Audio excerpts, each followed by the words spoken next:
السلام علیکم ورحمۃ اللہ وبرکاتہ۔ آج بھی ہماری مائیں اور بہنیں ہیں جو ہماری قوم کی ہیں، جنہوں نے مذہب اسلام کا کلمہ پڑھا ہوا ہے، کلمہ لا الہ الا اللہ محمد رسول اللہ صلی اللہ تعالیٰ علیہ وسلم۔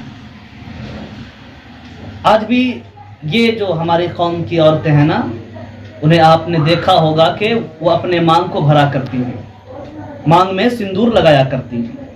چلے جاؤ بنارس کی گلیوں میں، دیکھو وہاں جا کر کے جو ہماری قوم کے خواتین حضرات ہیں وہ اپنے مانگ کو بھرتی ہیں۔ وہاں کا رواج بن چکا ہے، یہ رسم ہو چکا ہے، اور اس حوالے سے کافی مرتبہ میرے پاس سوالات آ چکے ہیں، تو میں نے سوچا کہ یہ بڑا اہم مسئلہ ہے، تو میں نے سوچا کہ چلو بھائی آپ کو بھی اس اہم مسئلے سے آگاہ کر دیا جائے۔ یہ ویڈیو بڑی ہی خاص ہونے والی ہے۔ میں آپ سے گزارش کروں گا کہ برائے مہربانی اس ویڈیو کو مکمل طور پہ دیکھیں، اور اگر آپ کو یہ مسئلہ سمجھ میں آ جائے تو اسے آگے شیئر ضرور کریں، اور میرا دین سب سے اعلیٰ چینل کو سبسکرائب ضرور کریں۔ تو محترم ناظرین، سب سے پہلا سوال یہ پیدا ہوتا ہے کہ مسلم عورتوں کو سندور لگانا کیسا ہے، جائز ہے یا ناجائز ہے، یا حلال ہے یا حرام ہے؟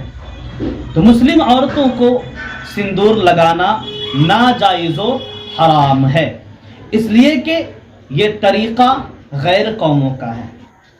غیر قوم جو ہے اپنے رسم کے بنیاد پہ اور بہت جگہ ان کے شادی وواہ کے موقع پہ وہ اپنے مانگ کو بھرا کرتی ہیں، یہ ان کا رسم ہے، غیروں کا ہے۔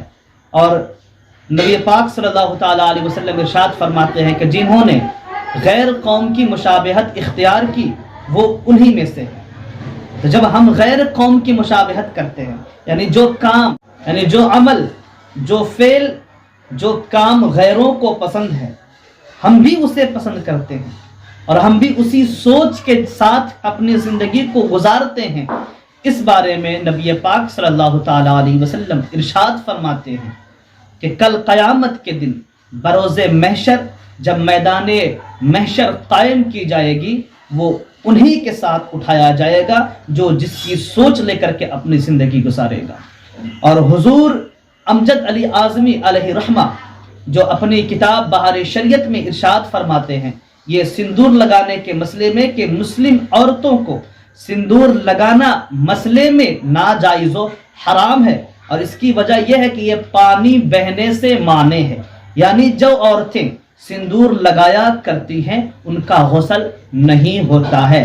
جب وہ سندور جس جگہ پہ لگا ہوگا، اور غسل میں فرض یہ ہے کہ ایک مرتبہ پورے بدن پہ پانی بہانا ضروری ہے۔ جب تک کہ پورے بدن پہ پورا پانی نہیں بہے گا، یعنی کہ بال کے ایک جڑ تک پانی جب تک نہیں پہنچے گا، غسل نہیں ہوگا۔ جو عورتیں سندور لگایا کرتی ہیں ان کا غسل نہیں ہوتا ہے، تو وہ پاک نہیں ہوتی ہیں، اور جب وہ پاک نہیں ہوتی ہیں تو ان کی نمازیں نہیں ہوں گی، اور ہو سکتا ہے اللہ نہ کرے کہ ان کی موت اسی ناپاکی حالت میں ہو جائے، اور کل میدان محشر وہ غیروں کے ساتھ اٹھائے جائیں۔ ذرا اندازہ لگاؤ کہ جو عورتیں اور جو لوگ غیر قوم کے ساتھ اٹھائے جائیں گے، کافروں کے ساتھ اٹھائے جائیں گے، ہمارے نبی پاک صلی اللہ تعالیٰ علیہ وسلم ان کی شفاعت کیسے کریں گے؟ اس لیے ناظرین، میں آپ سے گزارش کروں گا، اور میں اپنی ماں اور بہنوں سے بالخصوص طور پہ گزارش کروں گا کہ برائے مہربانی یہ غیر قوم کی مشابہت کرنا چھوڑ دیں، اور ہمارے نبی پاک صلی اللہ تعالیٰ علیہ وسلم کی بتائے ہوئے زندگی اور بتائے ہوئے راستے پہ عمل کرنے کی کوشش کریں۔ اللہ رب العزت ہم سب کو اس کی توفیق عطا فرمائے، آمین ثم آمین۔ السلام علیکم ورحمۃ اللہ وبرکاتہ۔ ہو گیا۔